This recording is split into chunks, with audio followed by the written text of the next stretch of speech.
As you already know, I'm a huge nostalgia type of guy. So sometimes in my free time, I like to go back to things that made the younger me jump for joy, you feel me? And that was 2012, back when I was a 9-year-old, playing Roblox at its peak, playing Minecraft on the Xbox 360, playing sports, and also watching anime. So your boy decided to rewatch Bento, cause that was something I remember watching when I was still the type of person to only watch shows in the mainstream. And basically, you're probably like, what the hell is Bento? Well, let me just explain to you real quick. But it's an anime where people fight over food. You want this pork-colored bento that has a discount? Too damn bad. You gotta prove that you're even worthy of getting it. Go learn how to box, and you'll be able to deal with these wolves. And yes, they call themselves wolves. So I came in with the mindset of just watching the show without really caring about how goofy it is. The characters aren't too bad, but they're definitely not the best. They're pretty mid. But there's this one character, this one annoying young lady. Her name was Ume. When the first time she appeared on my screen and she just slapped the MC over some bullshit, like hanging out with her best friend Hana Oshiroi, I knew she was gonna be one of those types, and I was correct. Her entire character is just her being a violent weirdo. Like, I don't even understand why no one in the show tries to stop her from doing this nonsense. She was most likely meant to be a gag character, so I'm probably not supposed to even take her seriously, but honestly, she doesn't even serve any purpose to the show. She's just there just to be there, and she's not funny, she's annoying. She was the main reason why I decided to even make a video about character tropes in anime. And if you know me for real, tsunderes are one of my favorite type of characters, and when they're done well, it's a nice thing to see, because they're basically just normal people who don't know how to show their feelings. They'll hit you a few times over a misunderstanding over a dumb situation, but at the end of the day, they're just hiding their true feelings. So it doesn't really bother me that much. The only time it does is when they overdo it. For example, it was really hard for me to like Taiga at first, because we usually be doing nothing that bad and she'll just start treating bro like some garbage. And at first, she didn't even like bro at the time, which made it even worse. But as the story went on, she got less annoying. She still needed to be caught out for the shit she does though. Luis was even worse though, but I'll say she also got a little bit less annoying when we get to like season 3 of the Familiar Zero. And yeah, I know that both of these characters have backstories that tell us the reason why they're so violent, especially to those they got feelings for,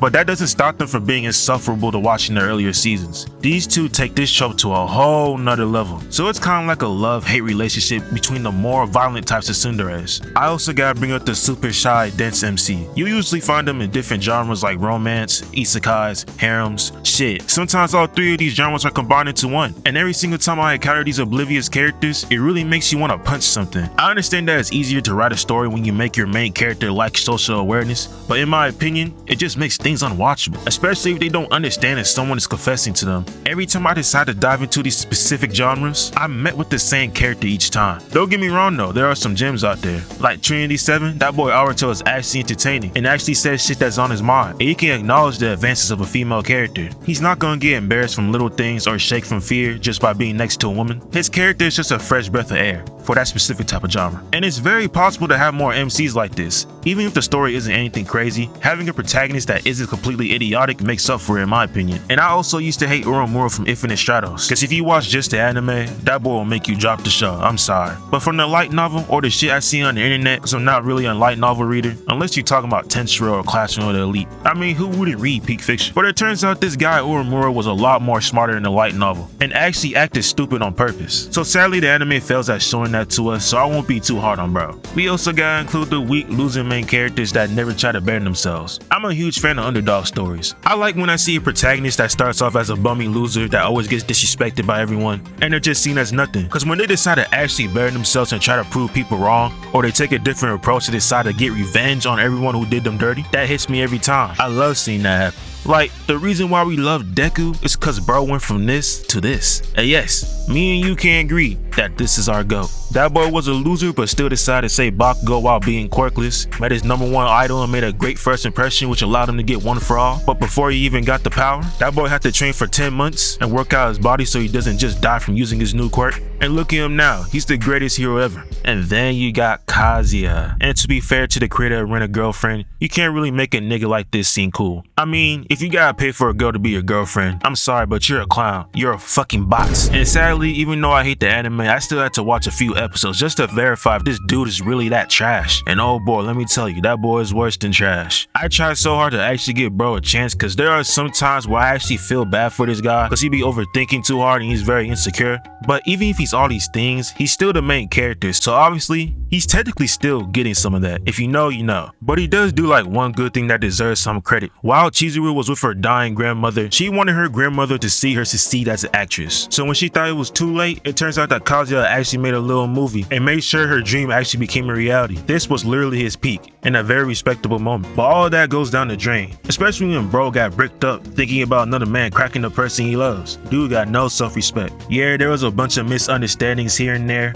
but this ain't the way to go. What's even worse is when you see a character with potential, yet they never use their abilities to its full extent. This isn't even a trope that's done on purpose too. Some creators of certain shows end up forgetting about people, and Megami gotta be the #1 dude I know that's an example of that. Bro had one of the most powerful techniques in the show, which was the 10 shadows, and had versatile movesets. And he was only capable of getting one W that actually matters, which was Reggie. He got other Ws earlier in the show, but most of them boys were mid-tiers. And when things don't go his way, he has to pull out Maharaga. And half the time that shit don't even work out for his ass. Like, if you got the 10 shadows technique, you should be the nigga close to Gojo. Yeah, I believe Megami's a above average sorcerer, but he lacks a lot of things. Cause he's not super strong, but he's also not super weak. And all he wanted to do was protect his sister, which was like one of the reasons why he even became a sorcerer. But in Jujutsu Kaisen, you gotta have more knowledge on the abilities you can do. Cause once Megami got his body took, Sukuna was able to showcase what a true 10 shadows user could do. And we don't get to see Megami do anything for the rest of the series. Cause once Sukuna used his body to kill his sister, who was technically not his sister, but a sorcerer took over his sister's body, bro just gave up. His soul was shattered. So at this point, he was just useless until the end. And the way his story ends makes you feel like, damn, should I really be happy that he was able to move on from everything he had to witness Sukuna do from his own body? And then once Medulo dropped, this is where I knew Gege hated that boy. The only time we ever get his name mentioned is when Yuji and Nobara were talking in the last fucking chapter.